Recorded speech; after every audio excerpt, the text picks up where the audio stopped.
Kris, welcome to the show, Options Brew TV. We have Steven Samararo. Not even close.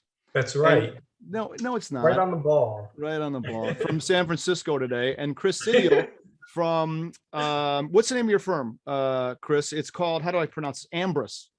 Yeah, the Ambrose Group. Okay, the Ambrose Group. So unique special guest today with Kris. I think he does, he's going to explain it to you, but in general, he does some portfolio hedging with a very unique strategy.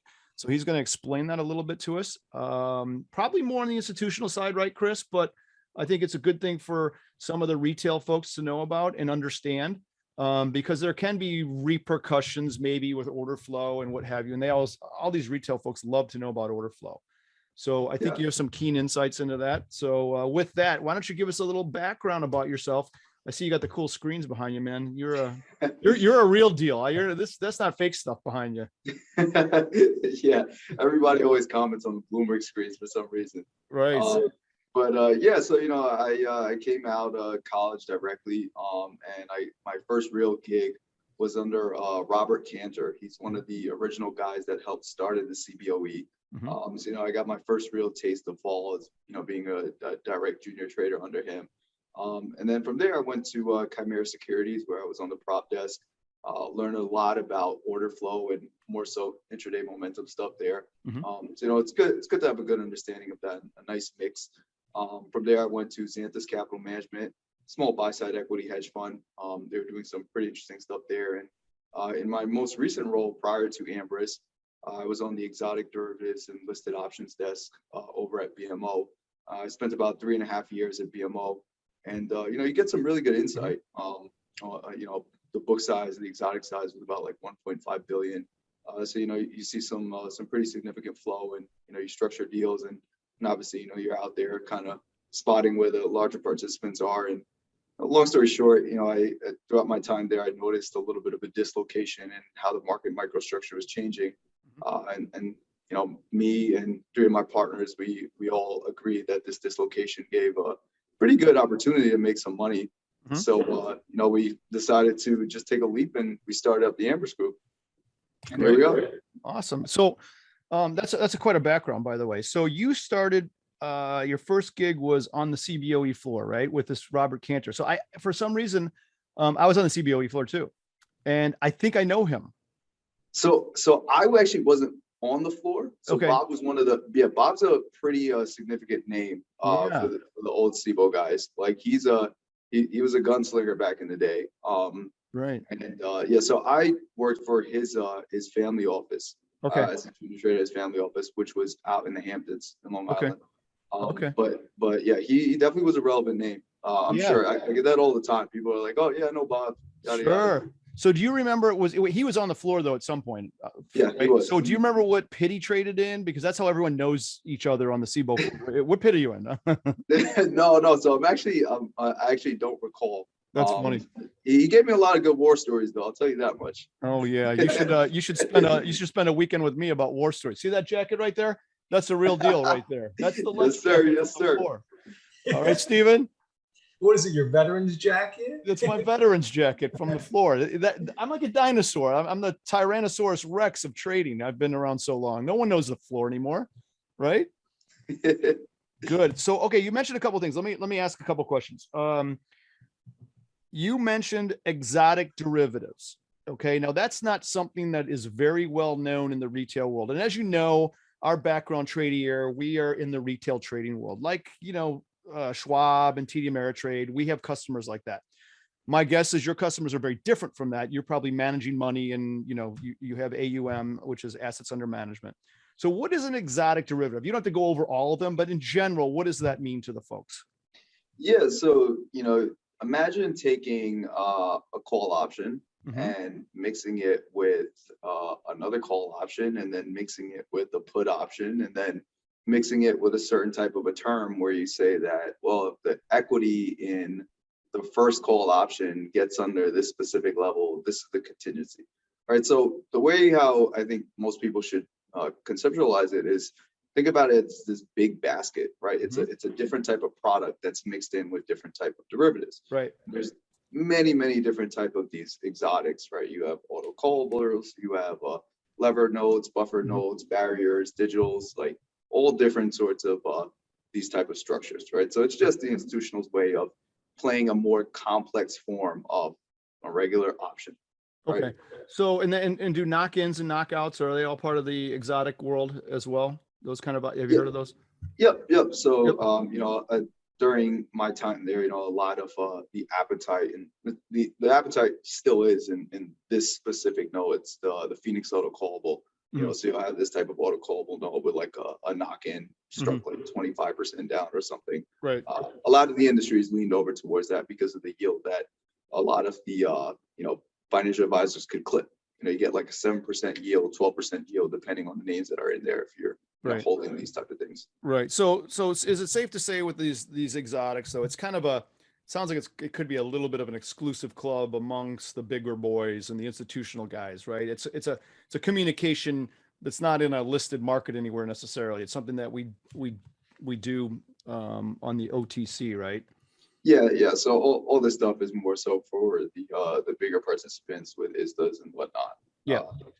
Okay, understood. Yeah, when you said you work for BMO, I'm assuming that's the BMO Harris, that BMO, Bank of Montreal. Yep. BMO Capital Markets. Yeah, great, good. Near and dear to Chicagoland folks, BMO. So that's right in our hometown as well. So that's good. And now you're doing we were talking a little bit before we were taping. So you're managing tail risk, is what you were telling me, right? Mhm. Can you explain that a little bit? Tell us a little bit about, give us I don't want you to give any away secret sauce or anything like that, but tell us a little bit about how that works. Are there some indicators you're looking at? I think you mentioned flow. Tell us a little bit about how you actually, you know, construct this hedge of sorts. Yeah, absolutely. So, you know, if you think of your standard quote unquote tail risk, right? And tail risk is supposed to be the protection for an overall portfolio, right? So if the market drops 20% in a month, you're hoping that this thing kicks in and, you know, it saves my butt because of the money that I'm going to make for paying such a small amount for protection. So what you generally see is you have a structure where people are buying 1 year S&P tails or, you know, 6-month S&P tails. Right. And then you'll have an event where the market sells off and you'll realize that, oh man, you know, I've only made 10% on, you know, 1 year volatility, right? Because 1 year volatility doesn't move the same way as 1 month volatility during moments of market stress. So what we said was, well, we noticed that this market microstructure is changing a lot. We noticed that this market makes really big moves up and down in short dated timeframes, right? A lot of the sell-offs that we've seen in these large waves have happened in short dated timeframes. So we said, let's focus on the front of the term structure where we could get the highest payout, which would be 1 to 2 month volatility. So we say, okay, if the market sells off, you know, we could generate 300%, 400%, 500% based on our positioning at the time. So what we do is we go out into the listed market and we are buyers of these tails on single names. Because what we believe is that some of these single names have these, what you call positional imbalances, where if the market drops 5%, maybe there's a fund in this name that has to deleverage their position, and maybe that name's going to go down 10%, right? So if the tails were priced really, really cheap, you know, effectively you could get something that's priced super cheap and is going to go down much further than the market would generally be implying. Sure. Okay. So let me interrupt a little bit. So let's define a couple things. When you talk about tails, so for the viewers, that is simply are you referring just to out of the money puts, or can it be out of the money calls? So you're never protecting any upside, because it sounds like you deal with mostly long only sort of funds. Is that right? Or yeah, so we constitute as vol arb, so we are playing the upside to a degree because we want to make sure that we're running some sort of a neutral book, right? So we don't want, and to explain to listeners, we don't want a scenario where the market just keeps rallying on and we're just losing a ton of money because all we're doing is buying puts, right? So we have a few strategies that we play in there to make sure that you know, the bleed is mitigated and we're somewhat becoming neutral. Okay. And then, you know, you talk about you're looking for cheapness in terms of skew. I don't know if you use those terms, but you did say cheapness. So, we in our listed world, we talk a lot about skew, right? And there's steepness to skew, meaning puts are higher value than calls, or a lot higher than calls normally. And there's flatness to the skew, where the puts are kind of curved down a little bit and they come to some sort of parity. Let's call it a 25 delta call and put. They get near each other. We don't see that a lot in the individual equity names anymore. I think the crash of 87 might have taken that away back in the day. We had a nice even smile back then, and now it's skewed, what we call skewed, right? So you measure quantitatively that skew. Is that what you guys do with some sort of AI of sorts? How do you measure that? Yeah, so we have a few different approaches to actually quantifying skew. And you have to understand, like, obviously, I know you guys understand this, but for listeners, richness and cheapness is all relative, right? Sure. And when you're thinking about option pricing and you're thinking about historicals, you always have to question, well, relative to what? So one person may measure skew based on call side vols compared to the put side vols, but we may be measuring the 50 delta at the money put in comparison to the 10 delta at put, right? So there's different ways to measure richness and cheapness in comparison to how you're paying for that. Or you could also look at it in terms of the overall equity space, right? You could say to yourself, well, this 10 delta put is effectively pricing a 17 vol, and throughout the entirety of the equity space, every other 10 delta put is pricing above a 20 vol. So effectively this is the cheapest in comparison to the overall equity space. So there's key ways and relationships that you look to get on this. One metric that I think is pretty unique that what we do, and that's not really proprietary, so I have no problem telling you guys, but like, we look at something in terms of theta to delta notional. So we like to get what you consider 500 to 1 theta to delta notional. So example, right, if you're shelling out $100 worth of premium on the theta, right, if it gets to that strike, how much delta notional are you going to get, right? Okay. The delta notional is the strike times the amount of contracts that you're carrying on that. Okay. So yeah, and what's your ratio? You said, is it 500 to 1? Is that what you said? Yeah, 500 to 1, right? Okay, so that's kind of the kick point where you're like, this is all of a sudden this particular trade or option is interesting. Sure, right. Got it. Okay. Right. So so when you're trading out of the index, like let's say you're selling premium on SPX, but then you're going to trade like the individual components. Do you look at like their correlation or some other metric to determine like this would be better to buy, far out of the money puts on or something like that? Like, how do you know which name is the best? Yeah, so, and this is where we get into like a little bit of like the math nerdy stuff. Yeah. So for us, we are of the belief that people are making forward-looking assumptions on backward statistical data, and in a system that is non-finite, right? We know markets are dynamic and constantly changing, right? It's hard to say correlations will always prove true, right? So if you look at like something carrying a 2 beta, we don't know if that's really going to carry a 2 beta during the next market sell-off, right? So we look at it and we say, remove, the crazy quantity statistics, and let's think about what moves markets, and that's supply and demand, right? Because at the end of the day, if there's a large seller that needs to deleverage, it doesn't matter if that thing is carrying, a 1 beta. If they're going to deleverage, right? And when it happens, it's going to carry a 5 beta. You know what I mean? Like, there are different implications to this. So we focus more so on the supply and demand dynamics more than anything, right? So we're trying to figure out from a delta 1 standpoint, right, which is just straight out stock. We want to see, okay, are we in a name that if the market drops 10%, there could be a potential deleveraging? And that could be due to liquidity issues, that could be due to the holders, the participants in the name. So there's a few different ways that we go about looking at. And then we also have, from a derivative standpoint, which I'm sure you guys have heard many, many times, right? All the listeners have heard this, 1,000 times, the gamma hedging, right? The gamma hedging implications.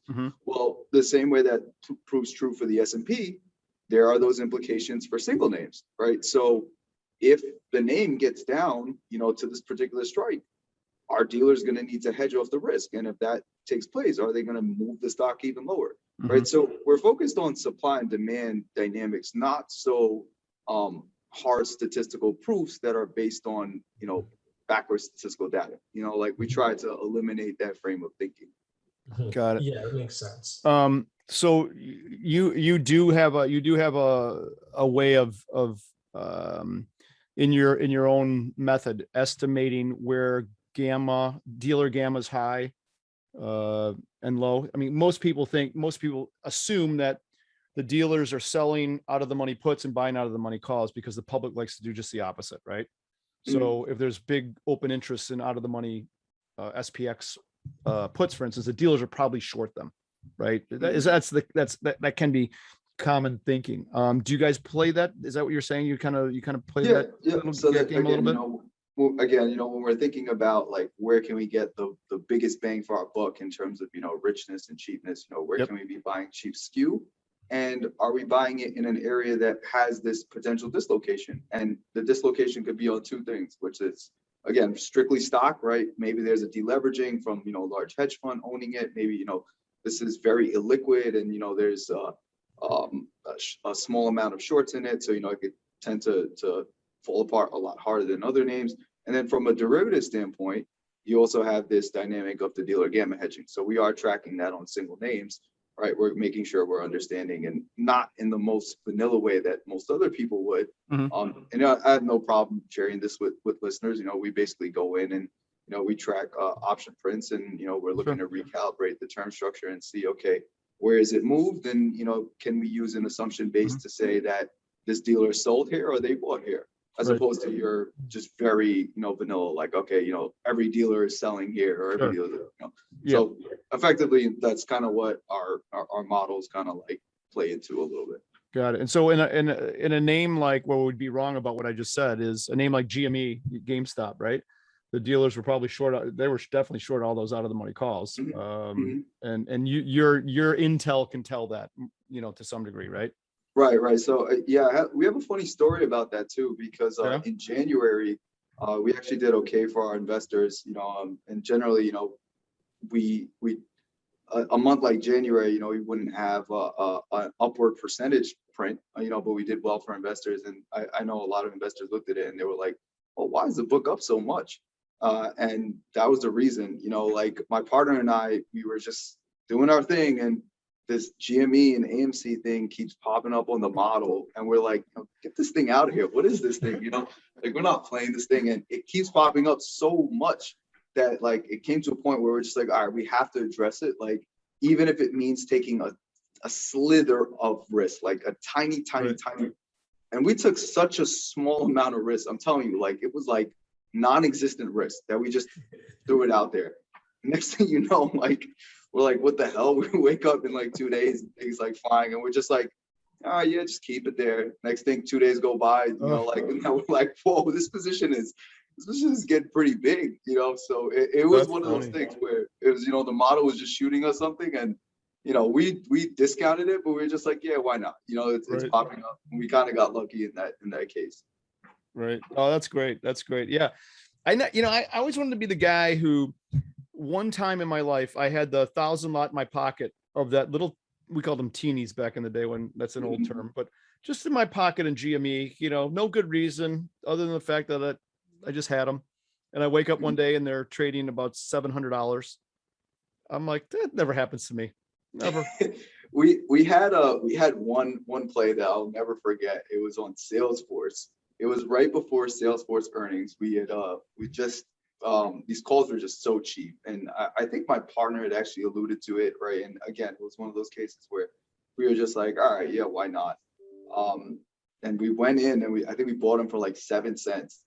When we got out of the trade, we sold them for like $32, or like $35. Yeah, it was one of those things, Sometimes that's just how things work. You get lucky. Yeah, I love it. You get the lucky bounce once in a while. Yeah, I guess I had a couple of those in our day, but most of them, no, they expired worthless all the time for me.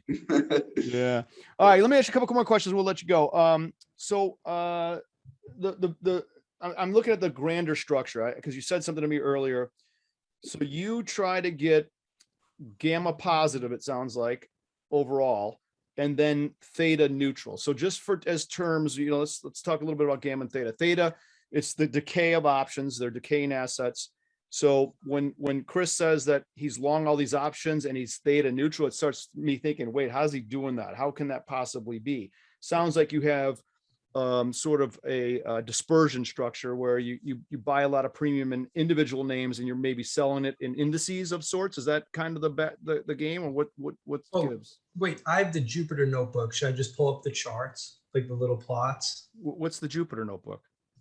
Like the It's Jupyter notebook? Bruh, you don't know what a Jupyter notebook is? Yeah, I'm teasing you.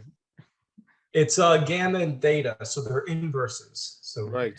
This is why long gamma theta neutral is probably going to be hard, because as your gamma rises, so as time to expiration approaches 0, your gamma is going to get higher and higher, and then your theta is just going to just keep getting lower and lower, and you can see that here. So this is across time. So this at 0, gamma reaches infinity at 0, but like that doesn't matter.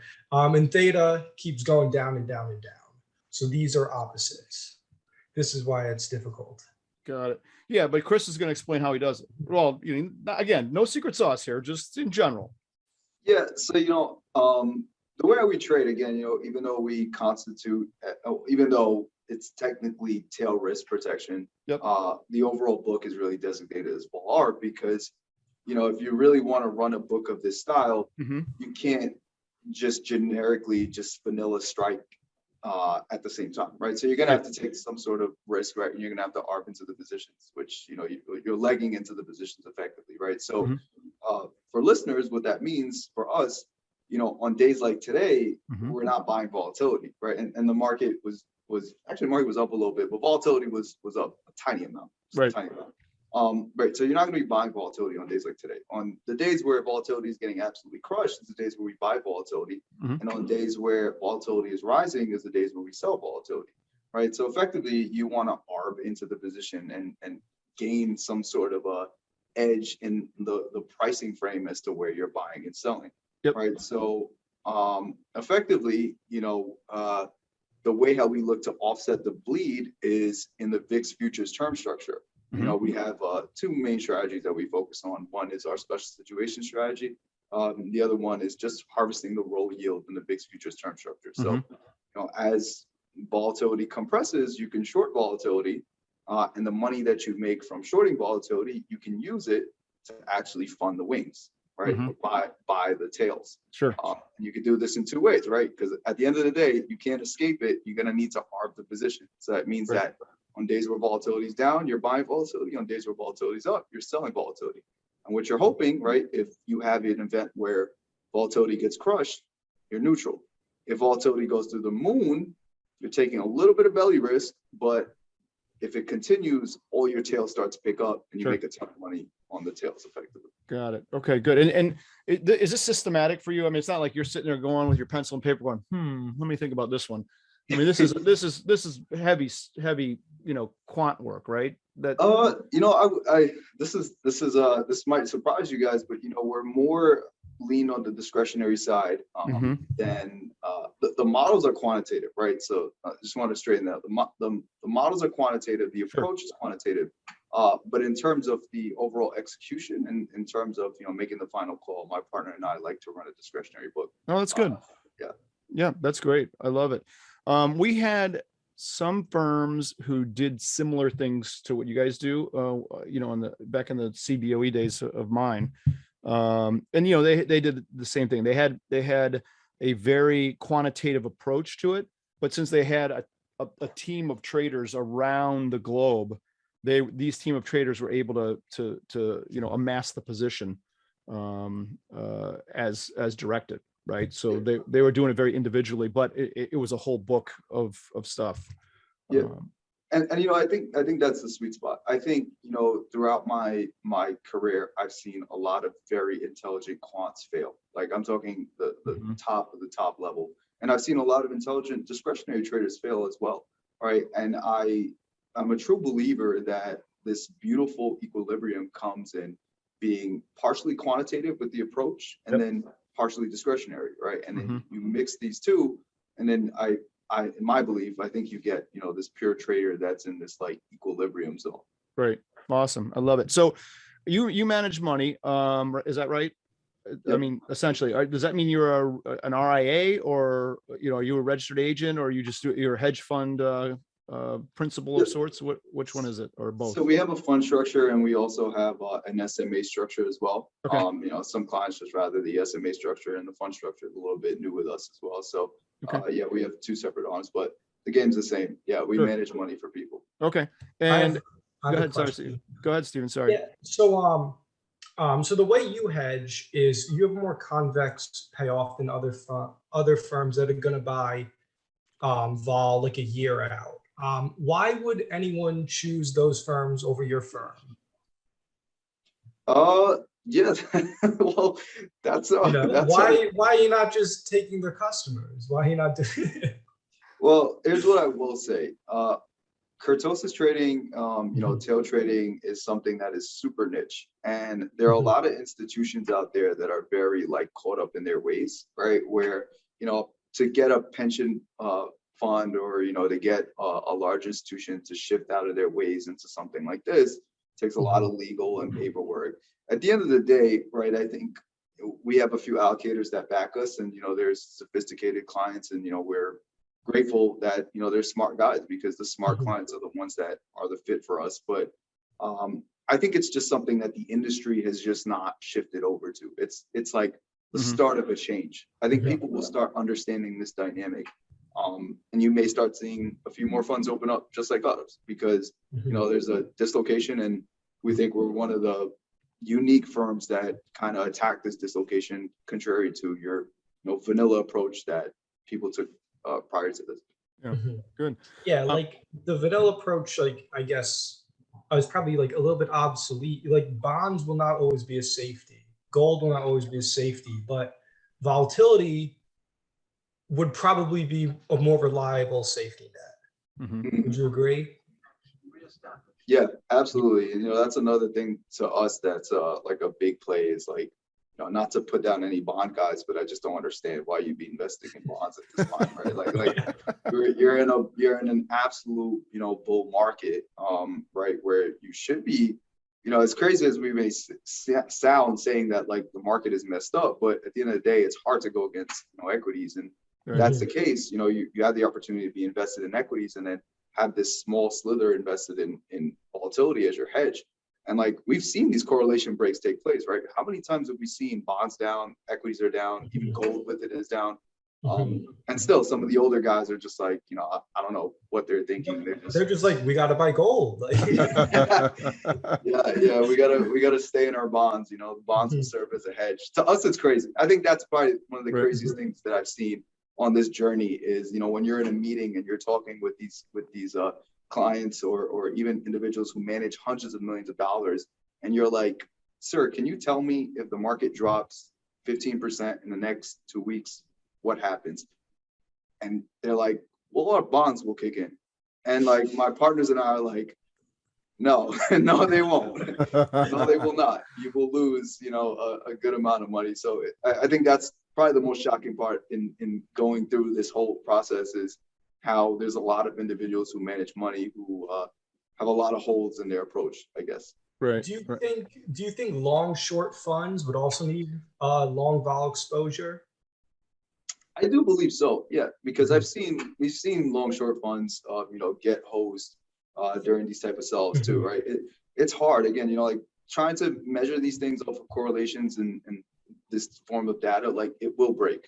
And I don't mean to sound like, the nerd in the room and the guy that's like, chicken little, like, run away, but these are how, dynamic systems work. Like, they're constantly changing, right? And we are making an assumption based on backwards statistical data that may not prove true in a dynamical system. So, I do believe that, there are some long short funds that are really good, don't get me wrong, that have performed very well. But I think overall, you always should be thinking about protection. Cool. So Kris, can anyone give you money, or is there a minimum? Is it an accredited investor sort of fund of sorts? What's the details around that? Yeah, so it's weird, because we're open to anybody, but at the same accord, we're kind of selective with who Sure. we let in. Just because we want sophisticated clients, we want clients that understand and get it. Technically, anybody can give us money. We have a minimum of 250. But we do have like a dual approval process where we say like, Sure. we would like you guys to join us and yada yada. But Got it. technically, we're open to the world if the Yeah, world wants to good. join. Steven, your $12.50. You can put it to work now. All right. See that? We're in business, buddy.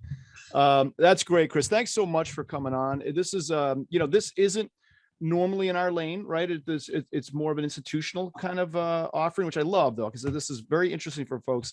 I speak to a lot of retail traders and investors, and they love to know about this stuff, right? They really have a thirst for learning what the real pros are doing and how they think about, options in the markets. And I think they're fascinated with this. So I think this is going to be great stuff. So I appreciate you coming on, Kris. Nice to meet you. Yeah, thank you guys for having me. I really appreciate it. You guys got a good show here, and it's fun to just lay back and just talk stuff, right? This is easy peasy. I told you. All right, Kris. Well, thanks very much. Good to see you and meet you. Thank you, fellas. Really appreciate it. I know.